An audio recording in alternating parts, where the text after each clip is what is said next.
The HP Omen Transcendent really took me by surprise this year. For the past few years, I haven't been overly impressed with the fact that HP has not made improvements on the HP Omen in a massive redesign kind of way. And so when this came out, I thought I really have great hopes for this laptop, but I wasn't gonna get too excited. And now I must say that, wow, they've done a great job not only with the build quality and usability, but also the performance. So if you're considering the 2022 versus the 2023, I must say definitely lean towards the 23, and I'm gonna show you why in this video. Now, first and foremost, the thin and lightness of the laptop has definitely improved. This is not a light laptop. It has definitely gotten thinner compared to last year's model. Now, the weight is probably about the same, but definitely the thickness has improved. Now, the assembly is great. This is one area that I definitely see improvements. You can see the bottom cover fitting into the side panels very nicely. Now, the vent looks really big. However, when you get the top camera going on here, you can see that there's only an actual opening here at the heat pipes, as well as these two outside fans. So this vent is not a completely open space. And so the cooling will be good on this laptop, but not absolutely stellar or amazing. But I would say if you're getting this laptop in either Intel or Ryzen, you're gonna have a much cooler experience by choosing Intel. Now the ventilation on the back side looks really nice. We have two vents along the back panel. Then we have these little bitty vents here on the bottom cover. Those really won't do a lot. You can see we have vents on the side panels as well. Now these side vents are the one thing that really resembles the old HP Omen the most. You can remember these squared off side vents. Those were on the older HP Omen, but a lot of this looks brand new. I mean, even the fact that we have a ledge here instead of the hinge going all the way to the back of the deck. One area I did test was the flex on the top cover. Definitely a little flexy. You can see on the top camera and the main camera, it pushes in quite a bit. So that's one area I wish was a little bit more solid. Wish there wasn't so much gap under there for the top cover press. The bottom cover, on the other hand, doesn't have any press. That is really assembled nicely and uses really strong material. So the bottom cover, no press. Let's go ahead and take a look at the ports. You can see here along the left side panel, we have two USB Type-Cs and our headphone jack. Along the back panel, HDMI, USB Type-A, network port, and power adapter. And then the right side panel, we have a USB Type-A. Now, one area I wish they would have kept from last year's model was the SD card reader. Unfortunately, the SD card reader has gone by the wayside. So let's, I guess, give a moment of silence for that. But punch for punch, I love the improvements, and I'm willing to sacrifice that SD card reader for the much improved design of the laptop. Anyone can find anything on the internet, including your full legal name, your personal email, your home address, phone number, and even your relatives. That's why I'm excited to tell you about today's sponsor, Aura. We've been using Aura to monitor our personal information online for over a year now, and have been able to reclaim control of our personal data. This information is accessible because of data brokers who profit by selling your information to robocallers, telemarketers, spammers, and anyone else that wants to learn more about you. You can use my link by going to aura.com/BenjiKaiser to try a 2-week free trial to see how many data brokers are sharing your information. Aura's app also features a VPN, password manager, real-time credit and identity theft monitor, internet parental controls, and protects your devices from malware. Aura has almost every internet safety tool you'll ever need, all inside one app. Let Aura do the hard work of keeping you safe online. If you sign up right now, Aura will give you a 2-week free trial with my link in the video description. If you're curious about the exact pricing and availability of the 2023 HP Omen, you can head down in the description below and click those links. If you do make a purchase, I'll get a small commission, but at no extra cost to you. Of course, that's what keeps this channel alive and the helpful content coming your way. Now, taking a look at the webcam, it's along the top bezel here, has a manual cutoff switch,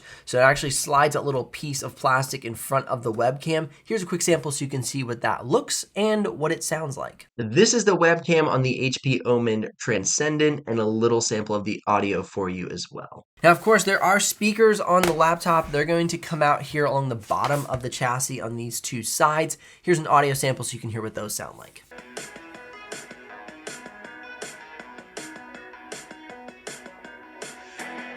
Now the keyboard deck is the same. Nothing changed here. We have a nice large trackpad. It's a quiet, dampened click. The keyboard has a nice medium key travel. It does have more plasticky keys. I wish they were a little more soft touch, kind of like that premium soft touch feel. But one thing that's neat is you do have an RGB keyboard. These are different colored keys. You can see they're like a clear transparency. So you can make sure you're using the WASD keys and you can see them very clearly. We do have our arrow keys, full size shift key. So it does everything that I could want. Here's a quick audio sample so you can hear what it sounds like in case you've never heard what it sounds like to use it. So you don't annoy your neighbors or your coworkers or fellow students around you in case it's too loud for your preferences.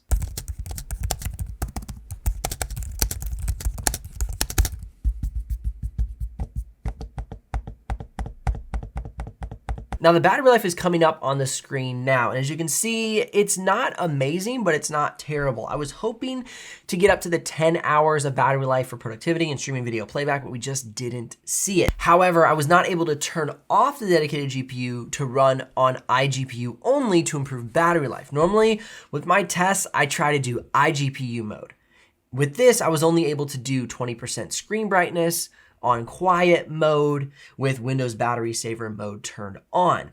Now, this screen is amazing. So we have 778 nits of screen brightness at 100% sRGB, 92% Adobe RGB, and 100% DCI-P3, all at a delta E of 1.98. This is a mini LED display. So the display is fantastic. That brightness was insane. I mean, you could be out in the sun and completely see the display. So great screen on this laptop, a big upgrade because in the past, that was one area that the Omens really lacked was the screen quality.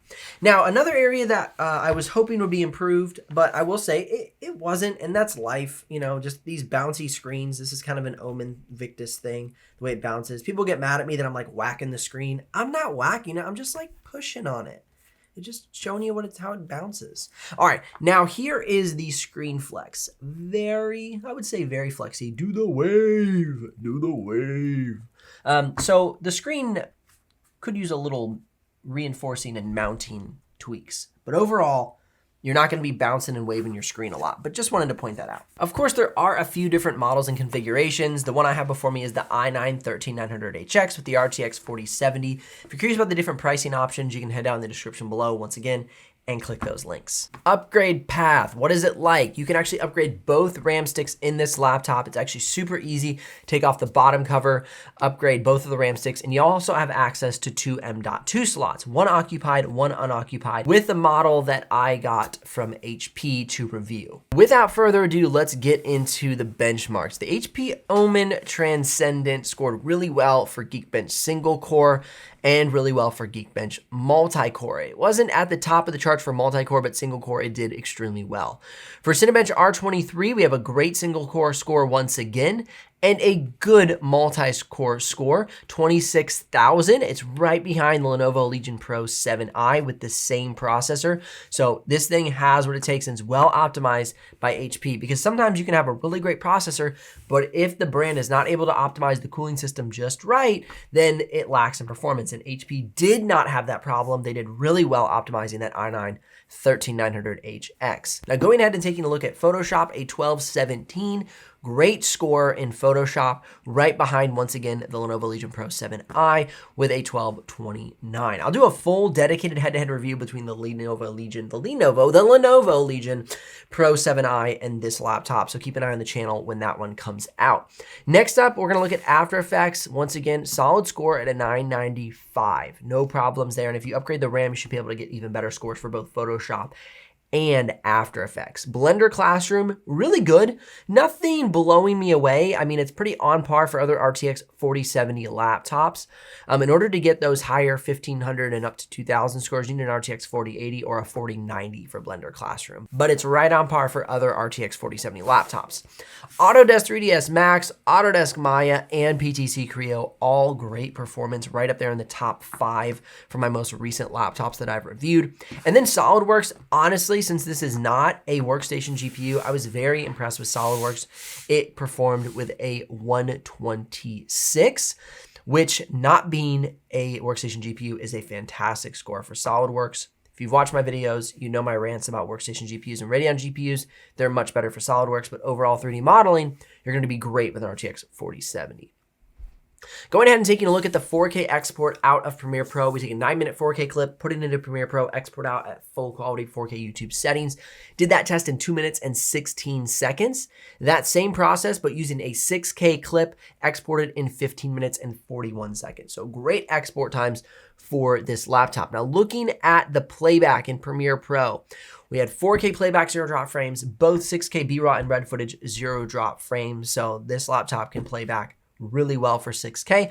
8K, only 8,000 drop frames roughly for B-raw and 7,000 for red footage. The crazy thing is just about 2 years ago, it was dropping that amount of frames on 6K footage, and now it's dropping that amount of frames on 8K footage. So we're seeing great performance increases from these laptops. Now keep in mind that's out of 16,177 total frames in the test project. Now looking at DaVinci Resolve, we saw good export times there, a 5-minute and 6-second export time, and fantastic smooth playback for DaVinci Resolve, so no problems there. Should you buy the HP Omen? Now the performance is stellar, so there's no issues there. The mini LED display is bright and has good color gamut range. Now the keyboard and trackpad didn't change, so if you liked it from a previous model, you're gonna love it just the same. Now the bezel on the bottom of the screen is still a little chunky for my taste, so that'd be probably the one negative I would put into this laptop if I'm being super critical from the appearance. It would be that chunky bezel along the bottom. The build quality has definitely improved on this laptop, and as you can see, it's definitely thinner than in previous models. So I think it's a great pick in 2023 compared to a lot of what's on the market now. And check out the full head-to-head reviews if you're comparing the Omen to other laptops and want my insights. Links in the description if you're ready to make a purchase, and I'll see you in the next video.